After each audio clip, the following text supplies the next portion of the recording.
While Godzilla Minus One gives us a new take on an old classic, I thought I'd do that for today's cocktail. You know the Long Island iced tea, so now it's time for the Odo Island iced tea.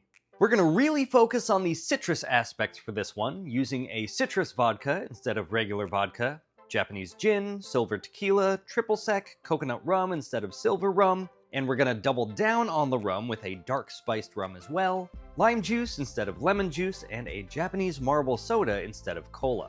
It is significantly more citrusy tart than the original Long Island, but it's still a little sweet and smoother than you'd think, and it goes like this. In a pint glass filled with ice,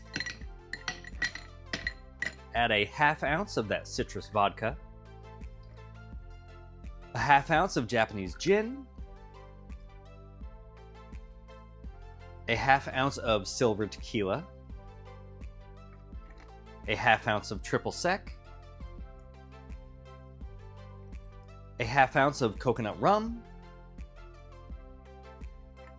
a ½ ounce of that dark spiced rum,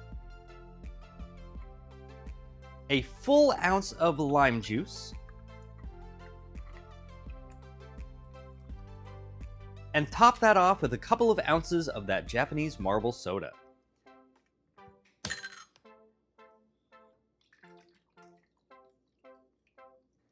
Make sure it's all mixed together, and enjoy.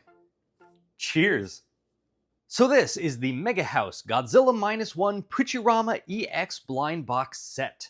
I like the other little Megahouse blind box dioramas, like the Shin Ultraman ones and the Yuji Kaida Artworks collections, so I had to grab this one. I mean, I didn't have to, but here we are. You can buy a full case of 3 for 7,500 yen. I picked this one up from HobbyLink Japan, and you are guaranteed a full set per case. The case has perforated parts, so you can set it up like a store display if you so choose.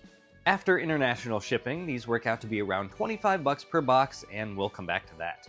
Now, the boxes are totally blind, no codes on the bottom or anything, but you might be able to tell which is which by the weight.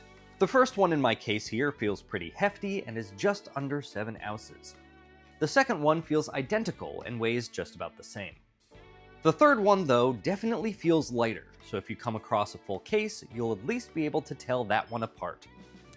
In this first box, we have the Odo Island scene. In the second box, we have the atomic breath scene. So of course, the lighter box has the ocean scene. So let's go ahead and assemble these and check them out in order from my least to most favorite. I'm going to start with the ocean scene.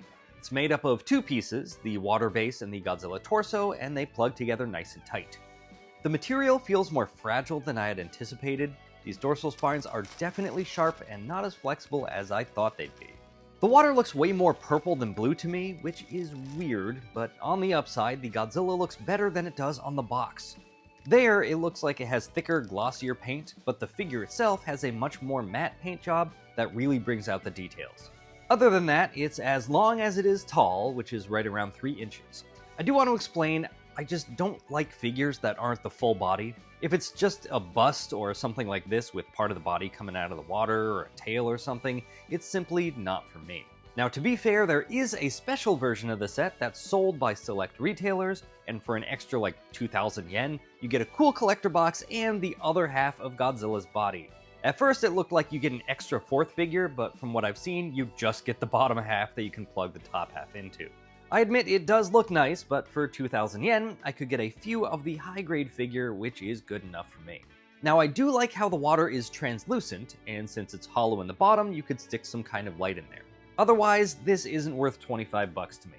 I mean, hell, if you really like the Godzilla coming out of the water look, for another 12 bucks, you could get that epic pen stand, which looks so much more worth it to me. But that's just me. Moving on to the Ginza destruction scene, I think this one is a whole lot cooler. While I was hoping for translucent parts, I'm happy to settle for consistent paint across all the dorsals. Seriously, the spray goes from head to tail with variations of whiter parts in the middle. It's fantastic. You also get blue sprays on the chest as it reflects the light from the blast, and the atomic breath piece that can plug into the mouth. This is awesome. The silver seems a little weird to me, considering that you have a much more realistically painted dust cloud on the other side, but at least we have Godzilla's full body. On the flip side from the ocean scene one, the paint on the Godzilla, at least on the face, actually looks better on the box than on the figure itself. You do get more with this one. It's like double the size of the ocean scene, it's a little over 3 inches tall and almost 8 inches from beam to tail. This one feels a little more worth 25 bucks to me. Which brings us to my favorite piece in the whole set, Odo Island. This I would happily pay 25 bucks for.